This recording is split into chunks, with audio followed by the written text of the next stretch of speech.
오늘 아침 일라디오. 얼마 전까지만 해도 귀가 쨍쨍할 만큼 울어대던 매미 소리가 많이 줄어들었죠. 이제는 귀뚜라미 소리가 들려옵니다. 그런데 귀뚜라미가 우는 이유가 이맘때가 사랑하기에 좋은 온도라서 그렇다고 하는데요. 암컷을 부르기 위해서 수컷 귀뚜라미가 소리를 내는 건데 기온 24도 정도에서 가장 왕성하게 울어댄다고 합니다. 거기에다가 온도에 민감해서 온도가 높아지면 소리도 높아지고 횟수도 많아진다고 하네요. 요즘 귀뚜라미 소리가 점점 커지고 많아지는 걸 보니까 그만큼 가을이 다가온 것 같습니다. 귀뚜라미가 사랑을 나누는 가을, 우리도 서로를 사랑하고 감싸주면 좋겠습니다. 8월 13일 금요일 오늘 아침 일라디오 출발합니다. 저는 아나운서 김재홍입니다.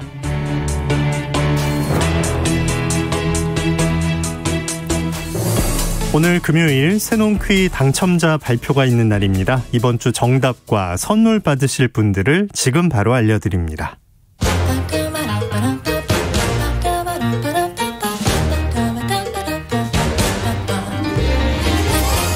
우리 땅, 우리 바다에서 자란 맛있고 귀한 농수산물 정보가 있는 시간, 세상의 모든 농수산물 퀴즈 새농퀴. 이번 주 문제부터 다시 보겠습니다. 지금 제철인 이 과일은 영어로는 피치, 한자로는 도자라고 합니다. 맛은 달고 시며 성질은 따뜻한데요. 과육이 백도와 노란 황도로 나뉘는데 생과일로는 수분이 많고 부드러운 백도를 쓰고 통조림 등의 가공용으로는 단단한 황도를 씁니다. 중국 원산으로 실크로드를 통해 서양으로 전해졌고 17세기에 아메리카 대륙까지 퍼져나갔다고 합니다. 전 세계에 약 3,000종의 품종이 있고 우리나라에선 주로 창방조생, 백도, 천홍 등을 재배합니다. 이 과일은 무엇일까요? 이것은 복숭아였습니다. 이번 주에도 많은 분들이 참여해 주셨습니다. 모두 감사합니다. 농촌진흥청에서 제공하는 웰빙 잡곡 세트 3030번을 포함한 3분께 보내드리고요. 6624-1115 0707번을 포함한 17분께는 모바일 커피 쿠폰 보내드리겠습니다. 당첨되신 분들의 번호는 오늘 아침 일라디오 홈페이지 공지사항 게시판에 올려놓겠습니다. 또 개별적으로 연락드리고 있으니까요. 기다려주시기 바랍니다. 우리 농수산물에 대한 다양한 정보가 있는 시간, 세상의 모든 농수산물 퀴즈 새농퀴. 다음 주에도 풍성한 선물과 함께 돌아오겠습니다. 많이 참여해 주시기 바라고요. 우리 농수산물도 더 많이 애용해 주시기 바랍니다.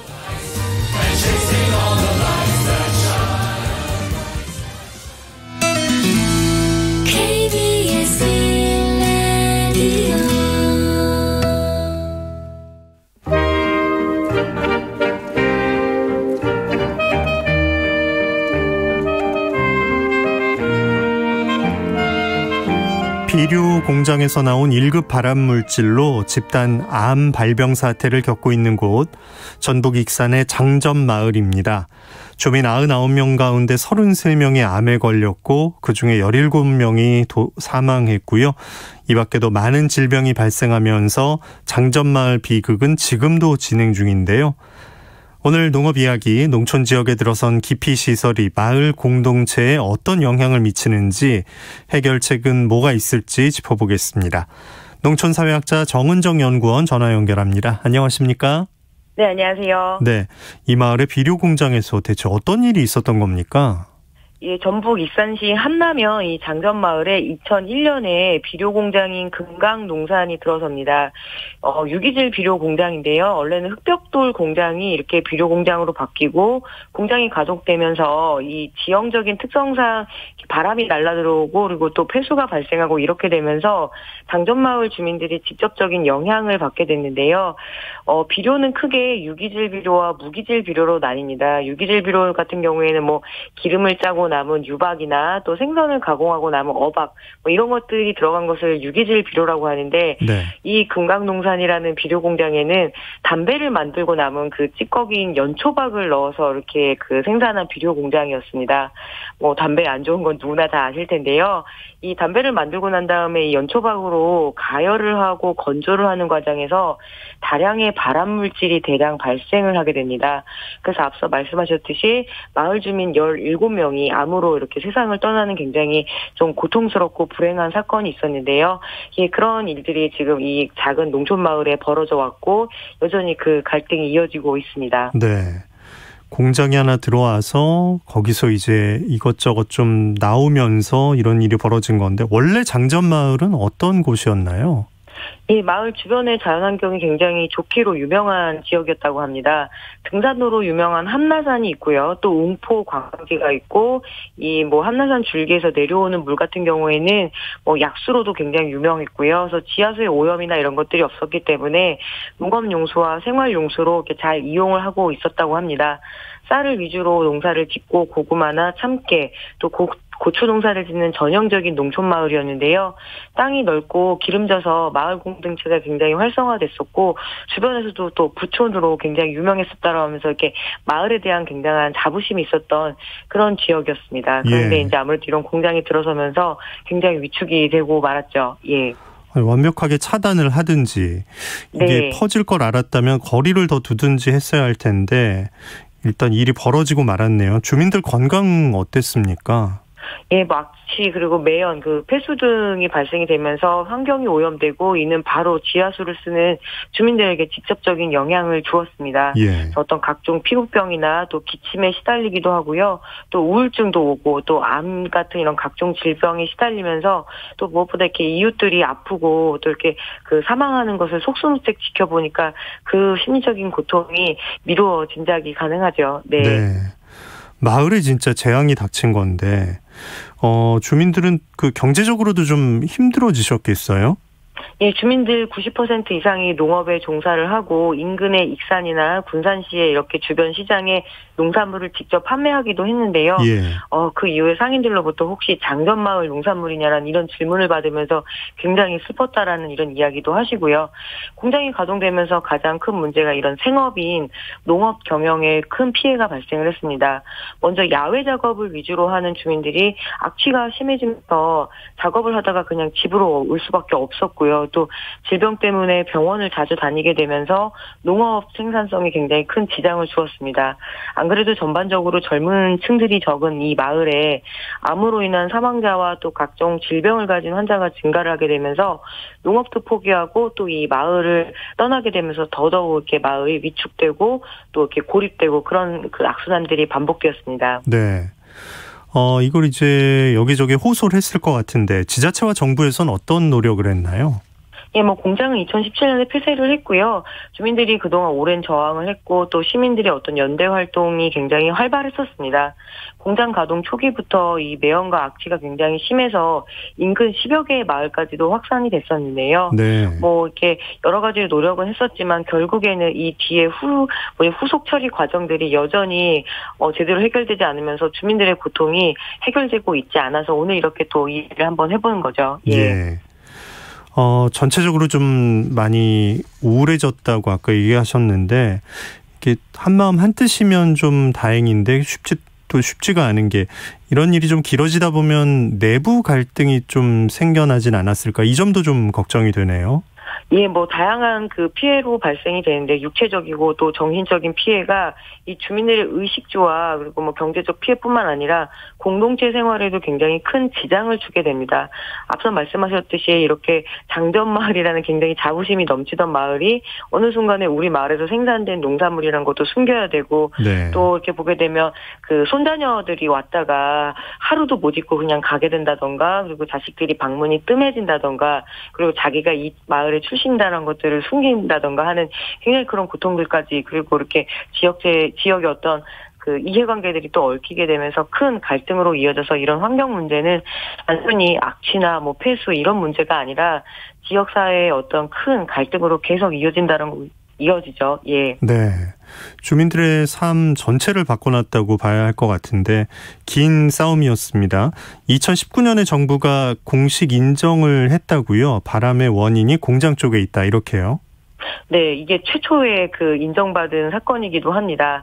2019년에 국립환경과학원이 이 금강농산이라는 그 비료 공장에서 만들어진 유기질 비료 원료에서 이 허술한 어떤 방제 시설 관리로 이 휘발되는 연초박 내에 발암물질이 네. 나왔고, 그리고 이것이 이제 주민들의 어떤 피해를 주었다. 그리고 특히 암 발생과는 역학적 관련성이 있는 것으로 판단된다라고 공식적으로 인정을 한 첫 번째 사건이기도 합니다.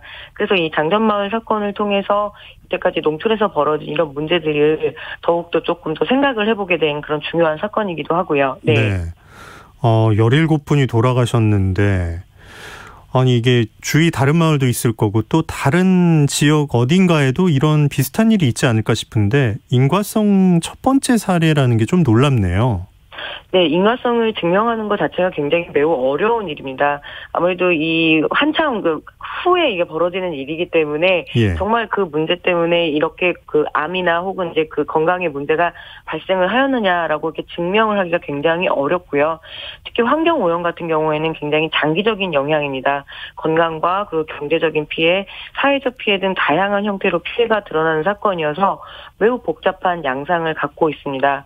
뭐 일례로 경북 봉화군의 석포제련소 같은 경우에는 이 석포제련소에서 발생하는 다양한 그런 어떤 환경오염 물질 때문에 지역 주민들은 또 피해를 받는데 또 안타깝게도 그 제련소나 그 공장에 가서 일을 하는 생업을 또 이렇게 구해야 되는 것도 주민이거든요. 그렇다 거기로 보니까 출근하는 분들이 계신 거네요. 예. 네, 그래서 지역 주민들과의 그 어떤 갈등도 있고 또 봉화군에 있긴 하지만 인근의 강원도 태백시에서 이렇게 출퇴근을 하고 생존을 하는 그 문제가 있어서 또 강원도 태백시의 어떤 생존권 문제와도 함께 충돌을 하거든요. 그래서 이런 문제들이 늘 좀 그 농촌 사회에서는 많이 벌어지고 있습니다.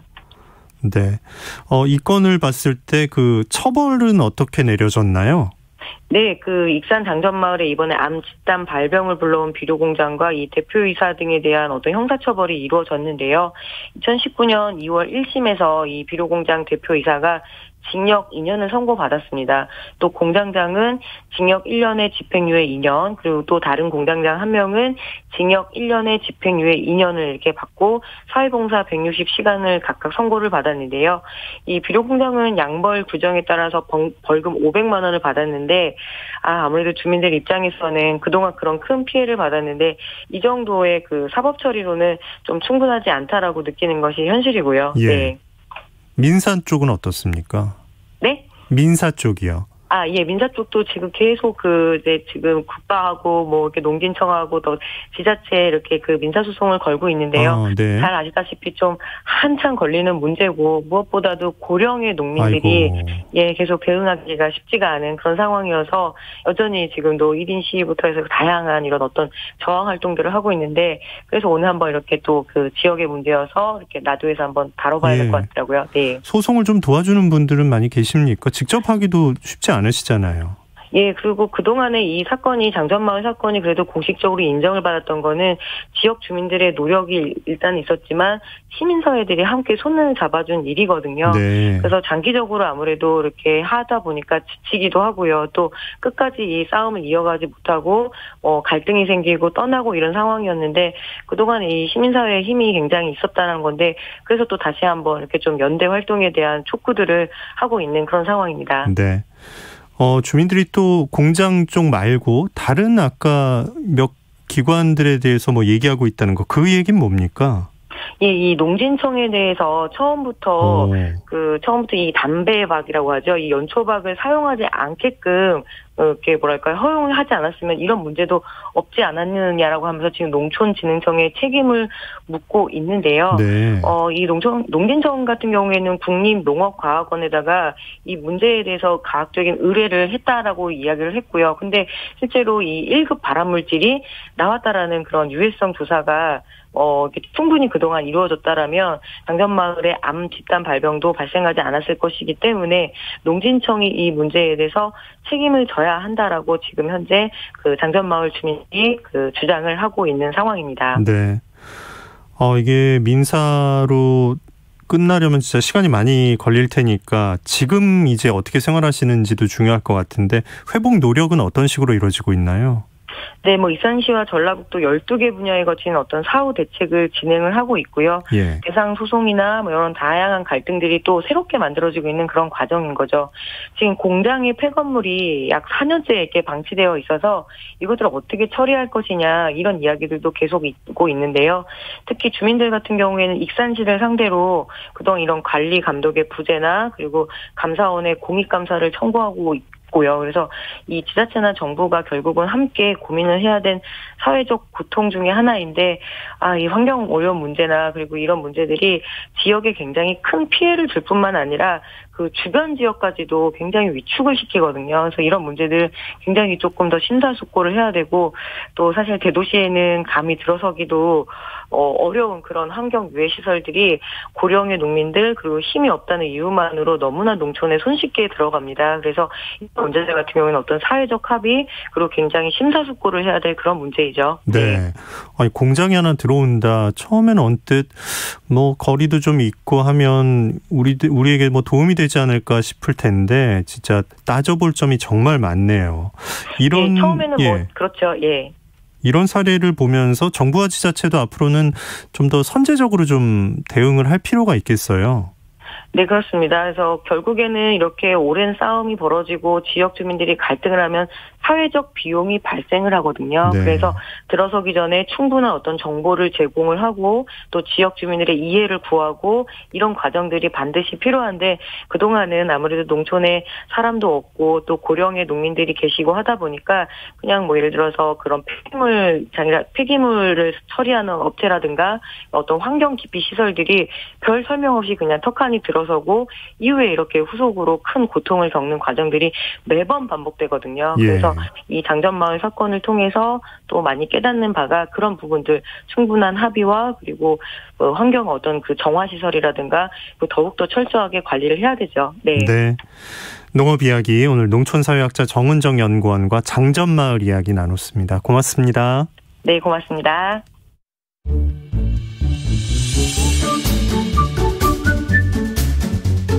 아침을 여는 기분 좋은 습관. KBS 오늘 아침 1라디오.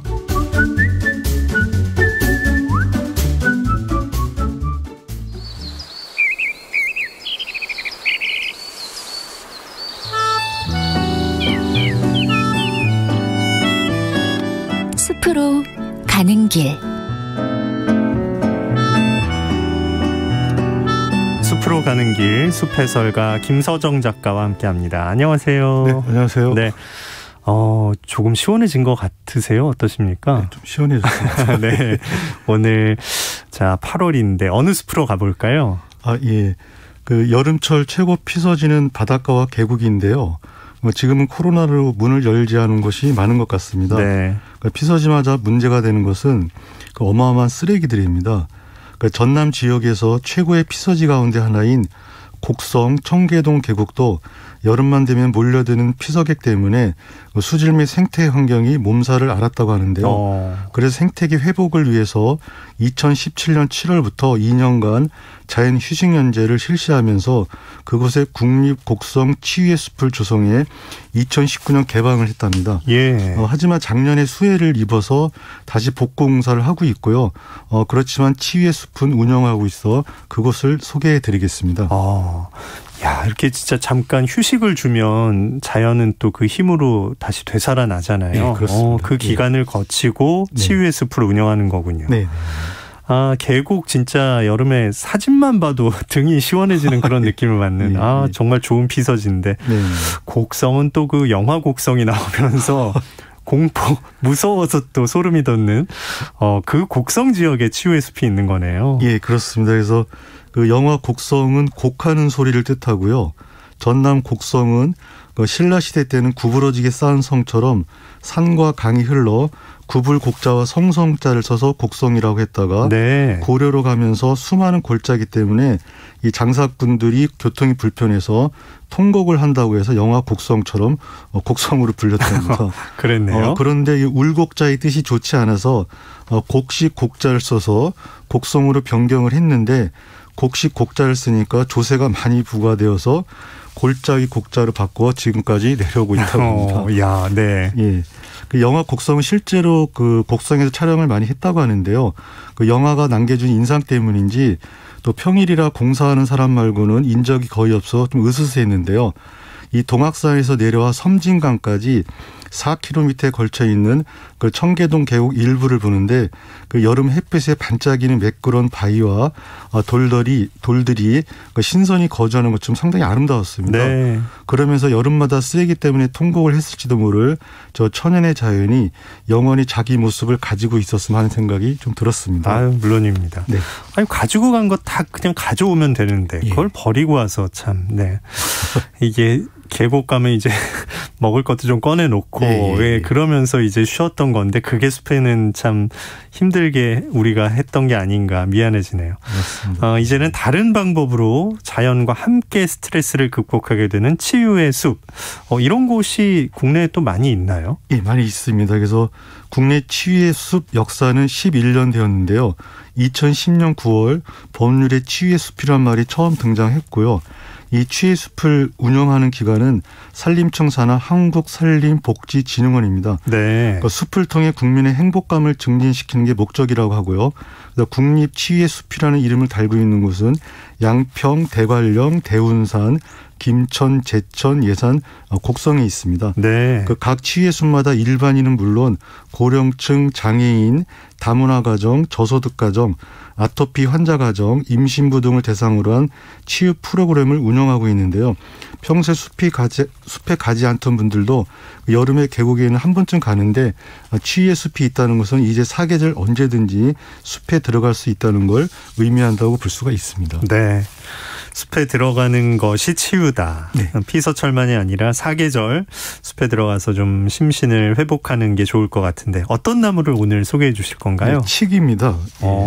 제가 곡성역에서 택시를 타고 국립 곡성 치유의 숲에 가자고 하니 기사님 모르시더라고요. 네. 그래서 도착하고 보니까 거기가 청계동 계곡인 걸 아시고 언제 이런 게 들어섰지 그렇게 말씀을 하시더라고요. 그래서 네.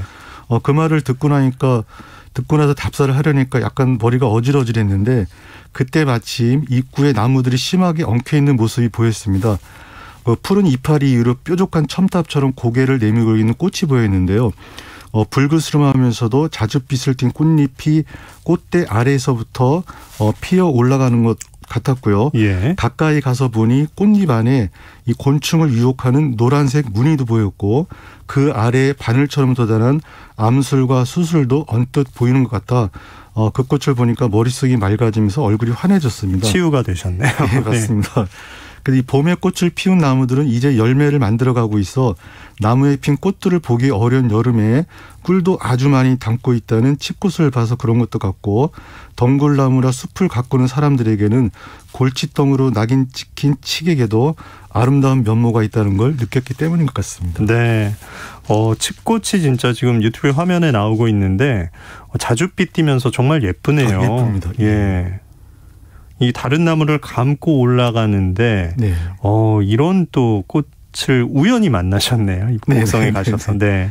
예, 그래서 이 많은 나무들은 햇빛을 많이 받기 위해서 하늘로 꼿꼿이 올라가는 직립성인데요.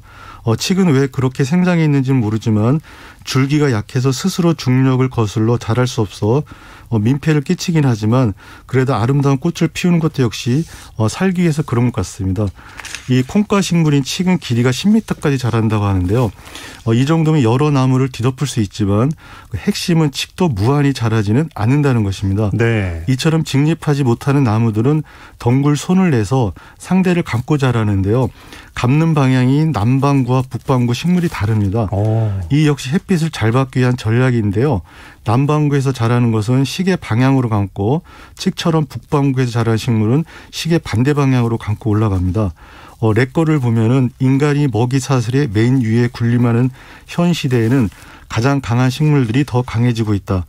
덩굴 식물들은 건강한 숲을 장악할 수 없다. 그런 일이 벌어지려면 모종의 혼란이 벌어져야 한다.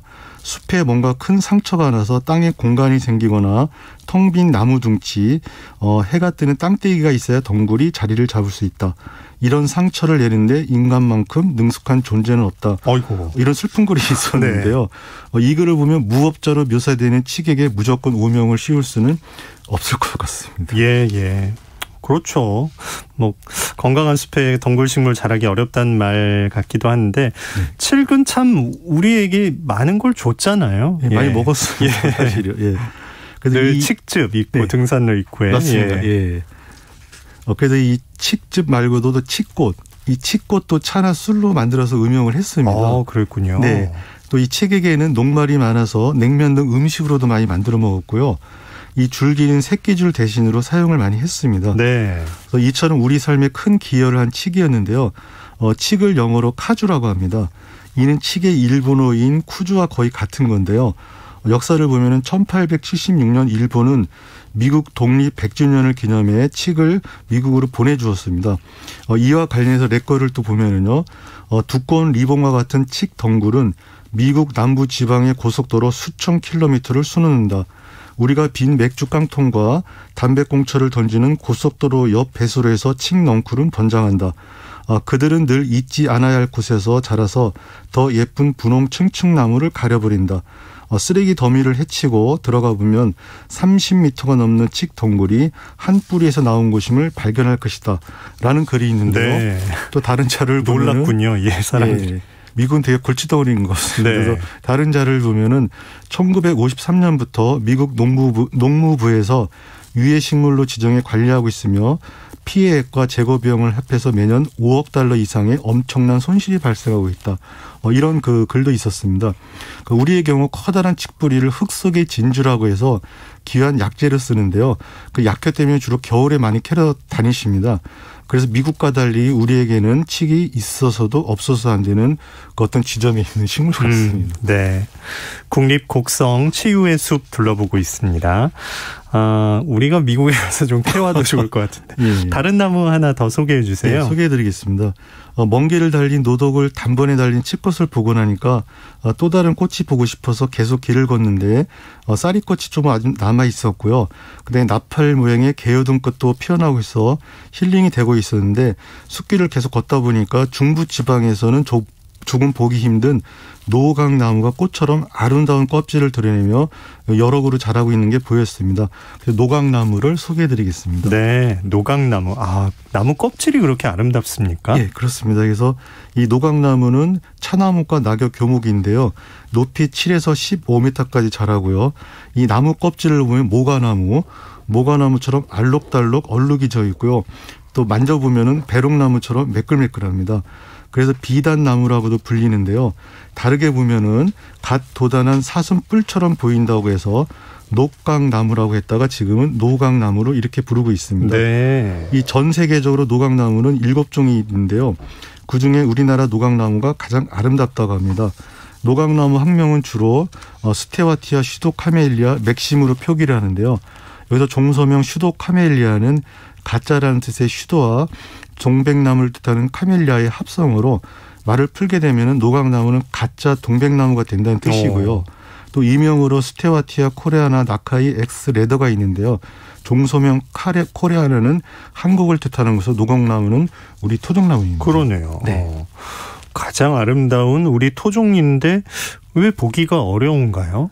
예. 그래서 이유가 있는데 노각나무는 나무 세포의 벽이 두꺼워서 재질이 단단하고 물과는 수가 적고 나이테 안에 골고루 분포하고 또 습기를 잘 빨아들이지 않기 때문에 최고의 나무 그릇이죠. 목기 재료였다고 합니다. 그릇을 만들기에 좋은 나무였군요. 예, 그래서 지속적인 남벌로 자생지가 많이 사라졌고요. 지금은 나무 껍질이나 꽃도 예쁘고 내음성 및 공해에도 강해 종영수로 심고 있습니다. 아직 많이 심지는 않아서 보기는 힘든 것 같고요. 네. 식물은 꽃을 보는 즐거움도 있지만 노각나무 같은 특이한 나무 껍질을 보면 또 그만의 즐거움이 밀려오는데요. 그러면서도 자꾸 꽃을 찾게 되는 제 자신을 보았습니다. 노각나무가 가짜 동백나무라는 뜻을 가지고 있다고 말씀드렸는데요. 그러네요. 예, 노각나무 꽃은 동백나무 꽃처럼 통째로 떨어집니다.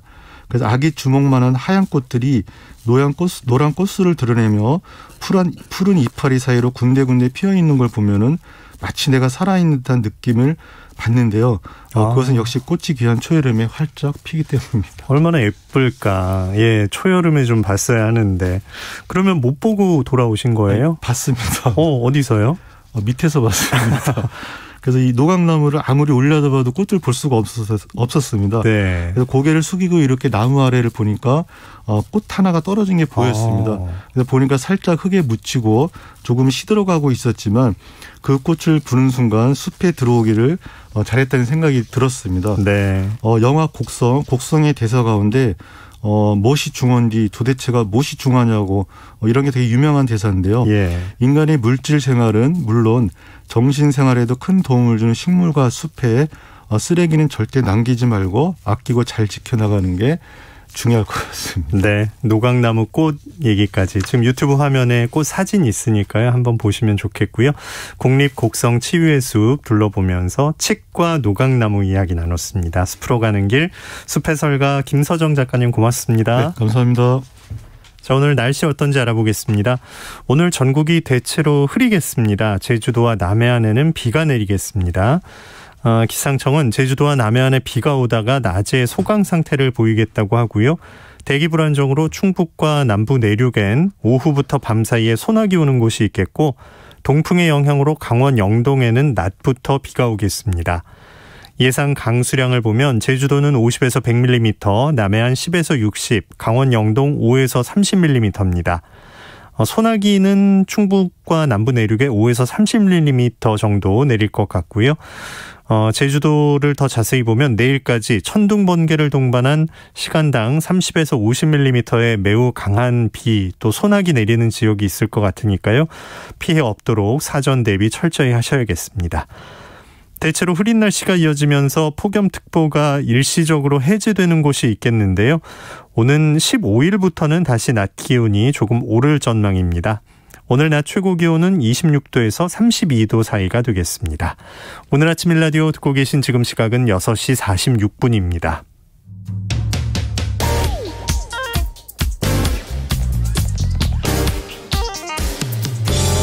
오늘 아침 뉴스 브리핑 정상근 기자와 함께합니다. 안녕하십니까? 안녕하십니까? 네, 코로나19 상황부터 알아볼까요? 네, 어제 0시 기준 신규 확진자 수는 1987명이었습니다. 일단 2,000명 아래로 나왔습니다만 사실 2,000명이나 다름이 없고요. 수도권에서만 1,201명이 나왔고 비수도권도 746명이나 나와서 지난 2, 3월 1차 대유행 이후 최대 규모 확진자가 나왔습니다. 오늘도 1,900명대에서 2,000명대 확진자가 나올 것으로 예상이 되고 있습니다. 상황이 이렇게 되면서 정부의 고민도 깊어지고 있는데요. 김부겸 국무총리는 국민의 협조 덕에 여기까지 왔지만 이 기존 방식이 한계에 온 것 아닌가 하는 지적도 많았다라고 말하기도 했습니다.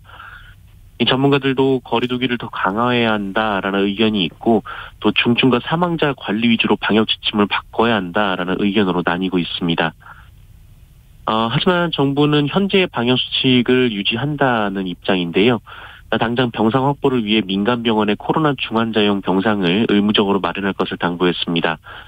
또 현행보다 강화된 이 4단계 플러스 알파 방역 지침도 고민하고 있습니다. 네. 자, 국민의힘에 입당한 윤석열 전 검찰총장, 이준석 대표와의 갈등에 대해서 진화에 나섰다고요? 네, 윤석열 전 검찰총장 측 신지호 종합정원실 총괄부실장이 이준석 대표를 겨냥해 탄핵이라는 단어를 거론해서 어제 국민의힘 내부가 종일 뒤숭숭했습니다. 이준석 대표는 탄핵 얘기까지 꺼내는 것을 보니 이 본인에 대한 공격의 목적이 무엇이었는지 명확해진다라면서 하시고자 하는 일들에 건승하십시오라고 윤석열 전 총장 측을 짚고왔는데요. 네. 일단 윤석열 전 총장이 수습에 나섰습니다. 윤석열 전 총장은 어제 기자들과 만나서 이 당의 화합과 단결을 해칠 만한 언동을 절대 자제하라고 캠프 구성원 모두에게 당부했다라고 밝혔고 또 이준석 대표에게 전화를 걸어 양해를 구한 것으로 알려졌습니다. 하지만 갈등이 봉합될지 여부는 미지수입니다. 이 탄핵 발언이 심하다는 지적은 공감대가 형성됐지만 이 당 내부에는 이준석 대표가 밀어붙이는 경선 방식에 대한 불만이 팽배합니다. 이준석 대표는 윤석열 전 총장에게 토론회 참석을 재차 요청한 것으로 알려졌는데 윤석열 전 총장은 캠프에 돌아가서 상의해보겠다면서 역시 답을 하지 않은 것으로 전해졌습니다. 네. 민주당 경선 과정은 어떻습니까? 네, 이낙연 후보 측 30 선대위원장이 이재명 후보가 당 대선 후보가 되면 원팀이 될 수 있을지 의문이라거나 이낙연 후보를 지지하는 분들은 이재명 지사의 인성을 좋아하지 않는다라고 말해서 이 경선 불복 논란이 이어지고 있습니다. 이 이재명 후보 측 우원식 의원은 이 30위원장의 뜻이 그렇지 않더라도 경선 불복 가능성을 열어놓은 것이라 들릴 수 있다면서 이 선대위원장들이 모여서 함께 경선 결과 승복 선언을 하자라고 제안했는데요. 이후 이낙연 후보가 어제 기자간담회에서 이 30위원장이 걱정을 불복으로 읽는 것 자체가 이상하다라면서도 내 사전에 불복은 없다라고 선을 그었습니다. 하지만 이낙연 후보 측은 이재명 지사의 인성 문제를 계속해서 제기하고 있습니다. 신경민 상임부위원장은 이재명 지사는 철거민, 장애인, 자치단체장, 노인, 이 시민에 이르기까지 이 반말을 하고 욕설한 기록이 다 있다 이렇게 주장을 했는데요. 앞서 이재명 후보는 토론회에서 전부 다 왜곡된 사실이 아닌 내용이라면서 이런 게 진짜 네거티브라고 강조한 바 있습니다. 네. 심상정 의원이 대선 출마를 시사했다고요? 네, 정의당에서는 심상정 의원이 어제 당원 게시판과 SNS에 글을 올려서 심상정의 마지막 소임을 찾겠다며 사실상 대권 도전을 선언했습니다. 심상정 의원은 문재인 정부와 여당을 겨냥해서는 이 촛불로 탄생한 정부가 국민의 마음과 멀어지고 있다라고 비판했고요. 이 보수 야권을 향해서도 탄핵 이후 숨죽이던 세력이 되살아났다라고 비판했습니다. 그러면서 진보 정당이 더 큰 힘을 갖지 않으면 불평등한 이 사회에 귀퉁이라도 제대로 부술 수 없다라고 강조했습니다. 심상정 의원은 오는 24일을 전후로 대선 출마를 공식 선언할 것으로 알려졌는데요. 정의당에서는 심상정 의원을 비롯해서 이정미 전 대표, 황순식 경기도당 위원장 등이 대선 주자 후보군으로 거론되고 있습니다. 네. 한동훈 검사를 폭행한 혐의를 받는 정진웅 검사에게 유죄가 선고됐다고요? 네, 압수수색 과정에서 한동훈 검사장을 폭행한 혐의로 재판에 넘겨진 정진웅 울산지검 차장검사가 1심에서 징역형의 집행유예를 선고받았습니다. 이 서울중앙지법은 오늘 이 독식 폭행 혐의로 기소된 정진웅 차장검사에게 징역 4년과 자격정지 1년을 선고했습니다. 징역 4개월이죠? 예. 네네. 징역 4개월과 자격정지 1년을 선고했습니다. 다만 이 징역형에 대해서는 1년 동안 집행을 유예했습니다.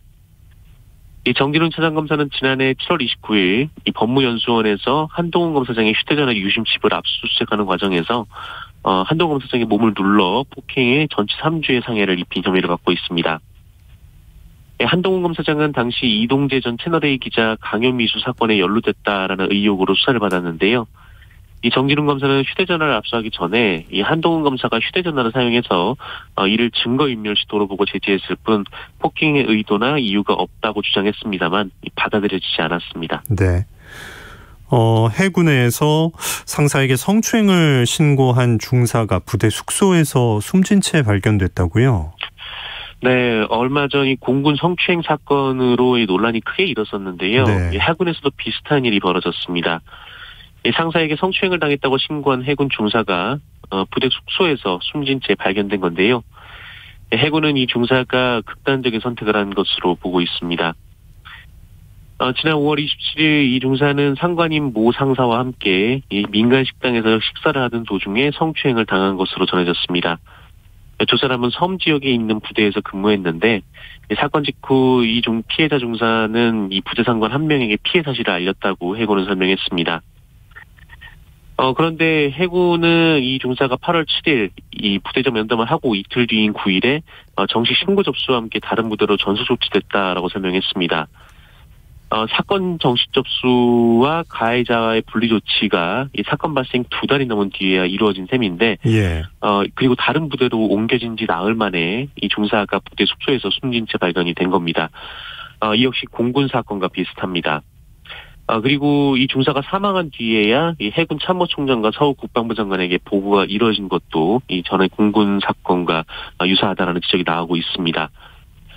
국방부 조사본부와 해군 중앙수사대는 부대 내 회유 등 2차 가해 여부와 왜 2달이 넘는 시점 동안 가해자와의 분리 조치가 이루어지지 않았는지 이 등에 대해서 조사를 하고 있습니다. 네. 빅뱅의 승리가 성매매 알선 혐의로 징역 3년을 선고받았다고요? 네, 외국인 투자자들에게 성매매를 알선한 혐의 등으로 군사재판에 넘겨진 이 그룹 빅뱅의 전 멤버 승리가 1심에서 징역 3년, 추징금 11억 5천만 원을 선고받고 법정 구속이 됐습니다. 재판부는 승리의 9개 혐의를 모두 유죄로 판단했는데요. 외국인 투자자들에게 성매매를 알선한 혐의, 미국에서 여러 차례 도박을 한 혐의, 술집에서 다른 손님과 시비가 붙자 조직폭력배를 불러서 위협을 가한 혐의 등입니다. 승리 측은 그동안 성매매 알선 동기 자체가 없었다라며 대부분 혐의를 부인을 했습니다만 재판부는 받아들이지 않았습니다. 승리는 선고 직후 55사단 군사경찰 미결수 수용실에 구금됐는데요. 만약 항소를 포기해서 형이 확정되면 강제 전역 조치돼서 민간교도소로 이관이 되고요. 항소를 하게 되면 이 미결수 신분으로 구수 상태에서 고등군사법원 재판을 받게 됩니다. 네. 자, 방역 수칙을 어기고 술자리를 가지다가 그 여성을 추행했다는 신고까지 들어왔는데 가봤더니 현직 판사가 있었다고요? 네, 지난 일요일 새벽 이 대전지방법원 소속의 30대 모 판사가 이 서울 반포동의 한 아파트에서 여자친구와 지인 6명 등과 함께 술을 마셨습니다. 친한 후배들 집들이 차 모인 자리였다고 하는데 엄연히 방역수칙 위반입니다. 그런데 이 모임이 적발이 된 계기가 이 모 판사 여자친구의 112 신고였습니다. 이 판사가 다른 여성을 성추행했다라는 내용이었는데 이 출동한 경찰은 그 신고자와 또 다른 목격자 그리고 추행을 다했다는 여성 3명에게 성추행 관련 진술을 받고 일단 집으로 돌려보냈습니다. 그런데 이후 다시 불렀을 때 이들은 성추행이 없었다고 진술을 번복했고 처벌도 원치 않는다는 탄원서를 경찰에 제출했습니다. 한편 앞서 이 판사는 지난 2018년 음주운전하다 적발돼 벌금형을 선고받은 바 있고요. 대법원은 견책 처분을 내린 바도 있습니다. 네, 뉴스브리핑 정상근 기자 고맙습니다. 고맙습니다. 오늘 아침 일라디오 금요일 순서였습니다. 아나운서 김재홍이었습니다. 내일은 이선영 아나운서가 인사드리겠습니다. 고맙습니다.